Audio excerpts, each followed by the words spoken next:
I cannot wait to see how this is going to play out. Oh, maybe a little nervous too. Maybe just a little bit nervous. I mean, Eevee's right there to help calm all nerves. So how can you be nervous when there is a giant Eevee friend sitting right there with you?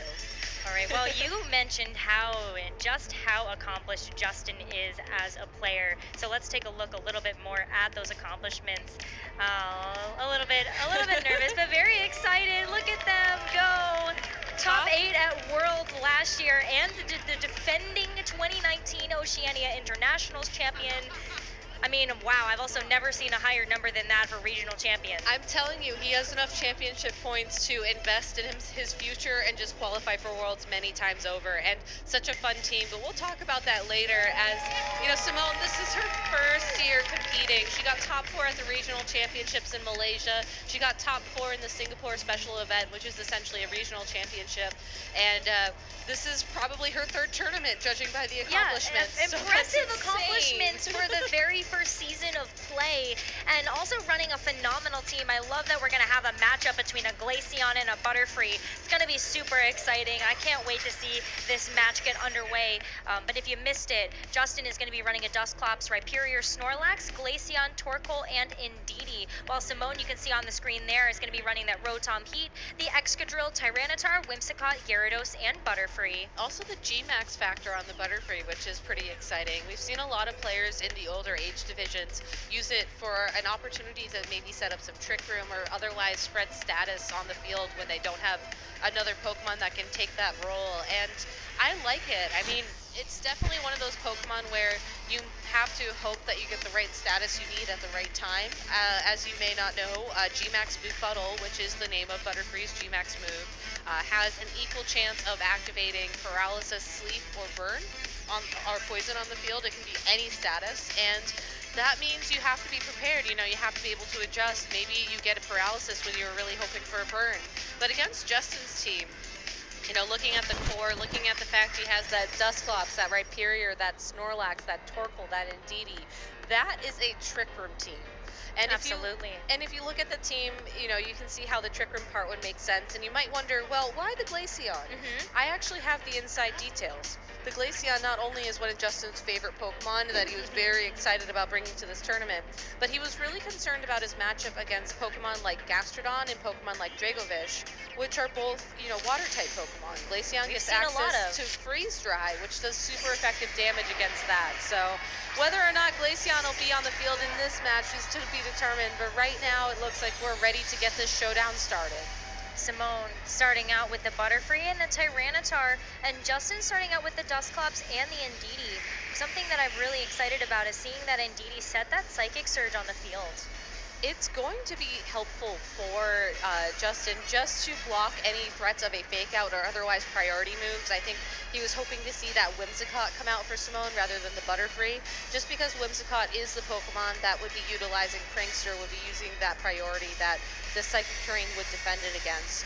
The fact that Simone sent out Butterfree means that if she wants to, she can go for the Dynamax here, or Gigantamax here, and try and stop this Trick Room, but no Dynamax yet. No, Butterfree just going to be going for that Sleep Powder, which is going to connect onto the Indeedee. Butterfree getting a chance to go for that Sleep Powder with high accuracy with the Compound Eyes. But look at this, going to be a Rock Slide very early on here from that Tyranitar. Dusclops flinches!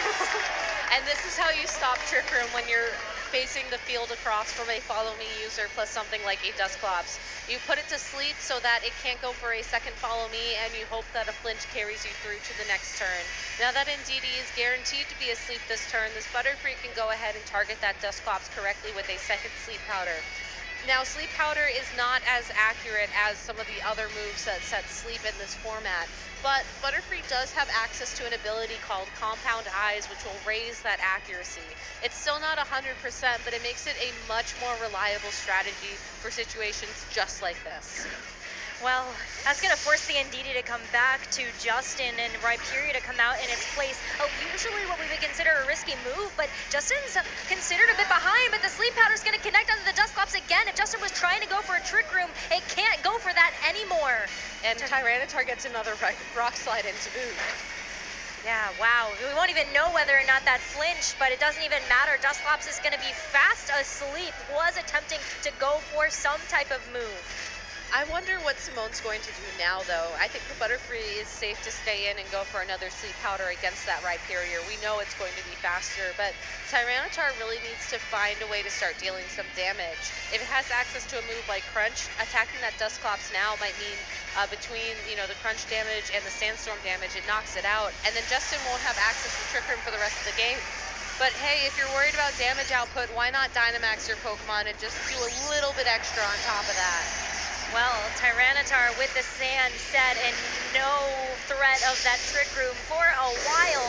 Tyranitar will go for that Dynamax factor, and it's going to be larger than life on the field with Butterfree as its supporter by its side. Rhyperior going for the Protect, just in case Tyranitar decides to go for a move into that slot, or the Sleep Powder from the Butterfree, so Rhyperior will get a chance to protect itself, but a Max Darkness is going to go right into the Dusclops and knock it out. No more Trick Room available for this game one. It's possible that Justin can find a way to win this game without the access to Trick Room, but he needs to find a way to stop this Butterfree from using Sleep Powder. Eventually, the Sandstorm damage could knock it out, but that's not going to happen in enough of a time frame. I think what Justin needs to do is either hope that this Indeedee will wake up. This is after that mandatory turn of sleep. It will be able to, if it can wake up, maybe it can go for something like a Follow Me to redirect the Sleep Powder away. Or just hope that this Rhyperior can find a way to, weather these next few turns. Tyranitar doesn't have access to many moves that can hit that Rhyperior super effectively, and Simone might want to avoid that entirely given how many Rhyperior on Trick Room teams like to run something like Weakness Policy. So Justin still has a way to win this game, but without Trick Room, it's just going to be that much harder. It's going to be a little bit harder, but Justin has to go for something here, is going to take their chances by Dynamaxing the Rhyperior and seeing what they can get done outside of that Trick Room. More importantly, going to have access to double the HP, and Indeedee, unfortunately, still going to be asleep for this turn. Butterfree going for the Sleep Powder. It does connect into the Rhyperior, so Rhyperior going fastly to sleep after using all of that energy to Dynamax. Tyranitar now max Rockfall. Let's see what it connects with. Will be that Indeedee, and with that such low HP, that's going to be an easy knockout for Simone. To Justin's benefit, because the Butterfree moved before the Rhyperior had an option to attack, this was the turn of mandatory sleep. So Rhyperior does have a chance that it could wake up next turn, but again, that is just a chance. The thing about Butterfree that makes it so scary is that if you don't have a way to mitigate sleep or status, you get into these situations where Butterfree is naturally faster than these Pokemon and can connect these Sleep Powders left and right. Justin, I think he has a decent setup, again, to just try and stay in this. The Dynamax on the Tyranitar will expire after this turn, and Torkoal and Rhyperior are more than capable to knock out these Pokemon if given the opportunity, but he needs to go back to the drawing board and ensure that Butterfree just doesn't get these openings to just use Sleep Powder after Sleep Powder after Sleep Powder. I think every Pokemon on Justin's side has gotten a chance to take a little bit of a nap here, but this Max Knuckle right into this Rhyperior is going to be super effective. And sure, it's going to boost the attack onto Simone's side of the field, but we'll see whether or not that Rhyperior is carrying that Weakness Policy, and there it is. If Rhyperior wakes up this turn, that could be huge. Oh, Rhyperior woke up! Did! Rhyperior woke up, gonna get a chance to use a move, and it's gonna be that Max Rockfall right into the Butterfree. Butterfree gonna get knocked out. No more sleep for this game either. Yeah, I don't think Rhyperior needed the extra damage from that Weakness Policy for that KO, but it is going to be such a powerful Pokemon for Justin now that it has managed to wake up. If it can connect an attack with this Tyranitar, especially after the Dynamax expires, it will most likely be a KO. Simone's going to have a Pokemon in the back that can really handle this Rhyperior very easily in order to win this game. Gyarados is certainly a good Pokemon to start with. It does get access to Levitate, or it is levitating because it's a flying type Pokemon, so it won't be able to take damage from ground type attacks, but if Rhyperior goes for a second Rockfall, that's going to be some super effective damage on it. The Intimidate does work in her favor, but she might have to switch this Gyarados out, try to get a second Intimidate down onto that Rhyperior so that the Weakness Policy isn't boosting its attack so sky high. We'll see if that Gyarados does switch out, but instead it's going to go for a Protect. Simone wants to leave it on the field. Tyranitar also going for Protect just to stall out some of these Dynamax turns from Justin, and also some of the damage that's going to be coming out from these Max moves. So here's that Max Rock Ball. Wasn't quite sure which Pokemon it was going to connect with, but it was going to be the Gyarados, and that's so powerful. Even with the Protect, it does so much damage. Torkoal stays asleep this turn. Unfortunately, though, if Simone decides she wants to try and stall out the Dynamax on the Rhyperior, that is another turn of sleep that is stalled out for Justin. So now that Rhyperior has returned to its original size, this might actually be a benefit for Justin.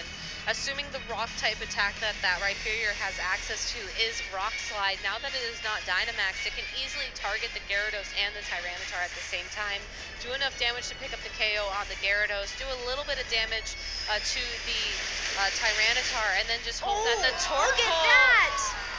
That's so much damage from the waterfall. Rhyperior didn't even stand a chance. Tyranitar gets a chance to go for the Rock Slide as well. Torkoal not going to be able to take that either. Simone taking game 1. What a way to end that game. Gyarados is one of those Pokemon that, at least in the Masters division, you most commonly see with an item like an Assault Vest, and it usually isn't trained to take those big KOs. Instead, it's trained a little bit more defensively. That's probably an indication that Simone, trained this Gyarados to be a counter to Rhyperior. That Waterfall was able to pick up the KO from about 75% on a normal-sized Rhyperior. So that is great information for her to know going into this game, too, because looking at Justin's strategy, if he does decide to go with Trick Room again, I think that Rhyperior is still going to be a very tempting option. He does have access to the G-Max Snorlax that we saw on the team slide and with his accomplishments earlier, and that could be an adjustment for him, but that still is going to rely on Trick Room. He needs to find a way to break through the Butterfree, not just have his Pokemon be put to sleep before they can go for the Trick Room. And then once he has that speed advantage, Rhyperior, Snorlax, Torkoal, all these very powerful, slow Pokemon will be able to pick up the momentum they need. But again, how do you avoid the sleep powder? Oh, I'm so impressed with the way that Simone played those first couple of turns in that game 1, because it completely denied the Trick Room that Justin was trying to get set up. But I would also say that towards the mid to late game, Justin ended up pivoting and piloting the team expertly well to try to give themselves a chance in that matchup. Even around the sleep, they were capable of doing damage to that Butterfree and just removing that option entirely from Simone. And I'm glad you mentioned that, because I think the way that Justin should pivot going into this game is identical to how he pivoted in the middle of game 1. Right. Don't lead your Trick Room Pokemon. If you lead something like, I don't know, maybe Rhyperior or Torkoal, you could Rock Slide and maybe Eruption, and then you get 2 attacks off. The Butterfree's not going to be able to dodge both of them, and that should be the damage you need in order to pick up that KO, and then you can send Dusclops in later to set up that Trick Room. So I really like how Justin, like you said, recognized the fact that he needed to adjust his strategy in the middle of the game, and I think that gave himself a really good opening towards the end. I think he just needs to try and make that adjustment for this lead as well. Well, it's going to be a bit of an interesting switch up here from Justin. No longer going to put the Dusclops on the field, but instead bringing the Rhyperior and the Indeedee like that game 1. The Indeedee's going to be back. And for Simone, same leads as game 1, that Tyranitar as well as that Butterfree. But with the Indeedee next to the Rhyperior, the Indeedee can still go for a follow me, take the sleep powder away from the Butterfree, and then that Rhyperior is free to go on the offensive. Again, all it's going to take is one of these Rock Slides to knock out that Butterfree. Yeah, Butterfree commonly ends up carrying something like a Focus Sash. So that's a possibility here. But with this stand up, that's a very difficult place for Simone to be in if it is indeed carrying that Focus Sash. But Justin's going on the offensive. Rhyperior is going to Dynamax turn 1 of this game. Larger than life, and making sure that this Butterfree's not going to be a big threat if it decides to target it down. Also, with the Tyranitar not Dynamaxing, that Rhyperior should be around for more than a few turns. Tyranitar, again, is not known to be dealing big damage to a Pokemon like Rhyperior. Wow, Butterfree classically going for that sleep powder, and Indeedee taking that one on the chin in Rhyperior's stead. Tyranitar going for the Rock Slide, but Rhyperior avoids the attack. Rhyperior is going to get a chance to fire off an attack, even though that does about half health to the Indeedee. Max Rockfall will be targeting down this Butterfree, and that's going to be a clean one-hit knockout. No Focus Sash there. So that's an interesting thing to note. You have to wonder what that Butterfree is holding. We might be able to get back to it in game 3, but for now, Justin has managed to get rid of the Pokemon that caused him so much trouble in game 1. I think that even though the speed on the field is still in Simone's favor, and this Gyarados is something that Justin really has to be careful around. We saw Gyarados get the KO onto that Rhyperior after the Dynamax had expired. So at full health, you imagine that this Rhyperior should be able to take at least one attack from this Gyarados. Simone could always choose to Dynamax the Gyarados on her side of the field itself. There also is an Intimidate in play. We haven't seen the weakness policy activate on that Rhyperior yet, but, Justin has found a way to just really completely change the board state from the beginning of this game, too. Yeah, Justin's in such a good position right now, and Simone going for the Dynamax. We'll have to wait and see what she decided to Dynamax. It's actually going to be the Tyranitar, not the Gyarados. And I actually think this is like a really good position for Simone to be in as well. It's going to be threatening quite a bit of damage to either of the Pokemon on the field. And it resists most of the attacks that the Rhyperior has as well. So if the Rhyperior targeted this Gyarados, that's a perfect opening for this Tyranitar. Indeed, he's still fast asleep. Tyranitar is going to move first with the Max Knuckle. Oh, the Max Knuckle is going to go right into the Rhyperior. And yes, it does. It will activate that weakness policy because of that super effective damage. Gyarados will get an attack boost from that, though. Maybe that's what Simone needs in order to threaten this Rhyperior. Speed is still on her side. If she can attack with it the next turn, then that's, again, an opening. Well, we saw how much this Max Rockball did, even through the Protect. It's still going to be able to hang on, but it does even more damage than the last time we saw that move. And it looks like this Gyarados is going to be within knockout range from the Sandstorm damage the next turn. If this Rhyperior has something like a Max Guard, now might be a good time for Justin to use it.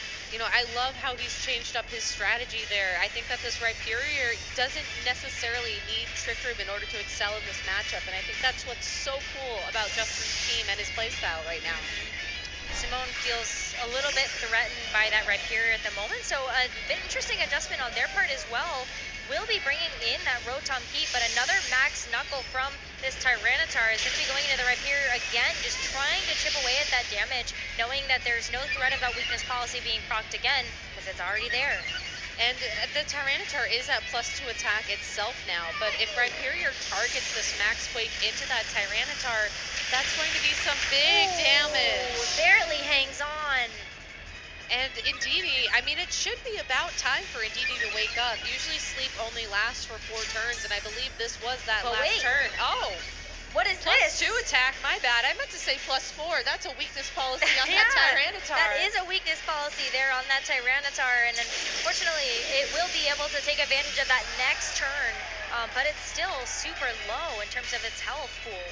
It is. It will only need 1 hit to knock it out, but the combination of the Rotom and the Tyranitar dealing damage next turn, a Rock Slide would certainly knock out Indeedee from that range, and you have to imagine it'd be dealing some big damage to that Rhyperior, or Max Rockfall, excuse me.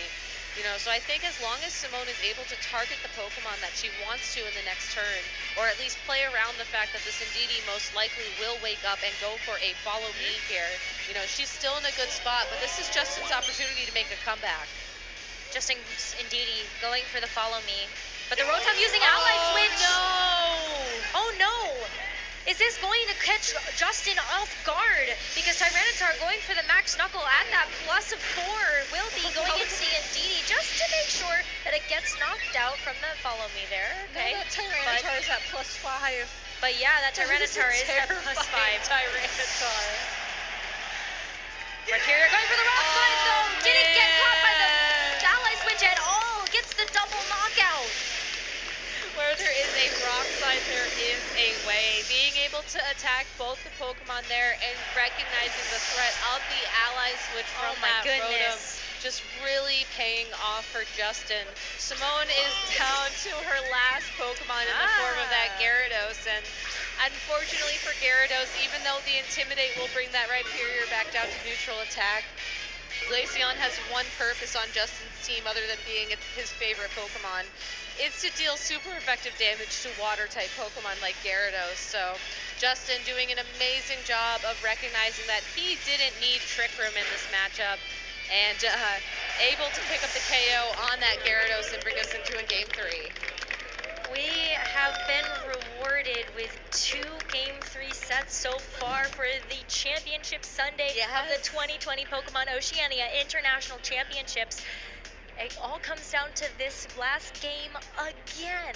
And it is going to be a really interesting game because I think Simone was hoping to see, another Trick Room setup from Justin there. I love the Tyranitar and the Butterfree working together, but I don't think she was able to utilize the Butterfree as effectively as she had in past games, just because Justin was able to play around the threat of the Sleep Powder. And unfortunately, I think Butterfree is a Pokemon that, you want to be as disruptive as possible, and as a result, if you can't go for those Sleep Powders, if your Pokemon gets knocked out within the early turns of the game, it might be better to leave it behind. I love the Gyarados and the Tyranitar and the Rotom Heat on her team, even though we only saw the ally switch reveal from Rotom. I think if she decides to leave Butterfree behind and maybe bring a Pokemon like that Excadrill that we saw in Team Preview, that would be enough power on her side of the field to sort of play around Justin's strategy, regardless if he decides to go for Trick Room or not. That being said, though, Justin definitely has an advantage going into this team preview just because, he does have the option of running Trick Room or going for a Trick Room less strategy. And given the powerful Pokemon that he has on his side of the field with that Rhyperior, that Glaceon, those are going to be things that Simone really has to be careful about. And I think that's why a strategy like Justin's, that relies so heavily on Trick Room can be successful in this format. You do need to know how to position yourself and know how to play it correctly. But, Justin, he's the champion. He's the incoming Oceania International Champion. He knows how to play that positioning. And, I can't wait to see how these trainers are going to approach this Game 3 because they've been playing so incredibly well so far. I mean, I think the adjustments that Justin made in that Game 2 really speak to the level of trainer that they are. I mean, it just kind of backs up the resume, right? But alongside that, Simone, their first season playing Pokemon, has shown us some incredible heads-up play as well in terms of that Game 1, just ensuring that that Trick Room wasn't going to be a threat. But here we go with this Game 3. It's about time to get it underway, and it's going to be a similar strategy to what we saw in Game 2. Justin feels like that was the play, and that's what's going to work, and Simone's still confident in that strategy as well. Yeah, it makes you wonder what Simone has in mind. I don't think you go for the Sleep Powder onto the Indeedee here unless you're planning on trying to keep Butterfree safe in another way. Of course, this Tyranitar has access to Rock Slide, and we did see a flinch come into play early on in Game 1. But if Justin decides to Dynamax that Rhyperior, it will not be able to flinch. So I think she has to learn from what she saw in Game 1 and assume that if it is going to be a Follow Me followed by a Dynamax, you have to keep that Butterfree safe for later when Dynamax isn't an option. But it looks like the adjustment was made, and it's actually Whimsicott coming out for her. Interesting play here. And a Dynamax as well. Yeah, we are going to see a turn 1 Dynamax, which is different than what we saw in Game 2. So going right away on the offensive, but also preserving that Butterfree for later in case there is something like a Trick Room setter in the back for Justin. But Whimsicott being on the field is going to be able to take some of these attacks just a little bit better. But Justin's going for the Dynamax as well, and we can only make an educated guess as to what this Pokemon's going to be. It's indeed, no, it's actually Rhyperior, just kidding. But no, I think Rhyperior is definitely one of the Pokemon that you want to be consistently Dynamaxing in this format. It's just so good. Absolutely. We've seen how powerful this Rhyperior can be when it gets a chance to go for the weakness policy. But Indeedee, follow me. It wants to be that center of attention. It's going to take this Max Knuckle really well. But that won't activate the weakness policy on the Rhyperior, which I think is the key thing to notice here. And hypothetically, if this Rhyperior targeted that Butterfree slot, it's now a Whimsicott. So really just an interesting sort of turn of events. I'm not quite sure what this Whimsicott is going to do. I think with the combination of that damage and the Sandstorm that's currently active on the field, it's mostly there to protect the Butterfree. But this is a really interesting opportunity for Simone. Her Tyranitar is at +1 attack. The Indeedee is within range of a KO from a second attack. Maybe you send in the Gyarados, get a nice Intimidate down, protect. Maybe you send in the Butterfree, and we've only seen it use Sleep Powder. If it has access to another attack that can KO the Indeedee, it's possible that a +1 Max Knuckle from that Tyranitar will deal some big damage to the the Rhyperior. Well, Indeedee is going to use Follow Me again, just trying to protect its partner Rhyperior for another turn, but Butterfree will unfortunately be going to use that Sleep Powder right into the Indeedee, putting it to sleep, and now it's time for Tyranitar to make a move. Max Knuckle again, but because this Indeedee ended up utilizing that Follow Me, it's going to have to take that Max Knuckle, and it will get the knockout and the attack boost, but Rhyperior is free to make another attack. It's free to make another attack because Tyranitar is at +2. If the Rhyperior targets that Tyranitar with an attack, it's the possibility of a weakness policy. Oh no. Yeah, I like how Justin went for the KO on Butterfree here again. You know, it caused him so much trouble in game 1. I think that just removing it from the field and really bringing Simone down to her last 2 Pokemon is key to his strategy moving forwards. That being said, you know, speed is currently still in Simone's favor.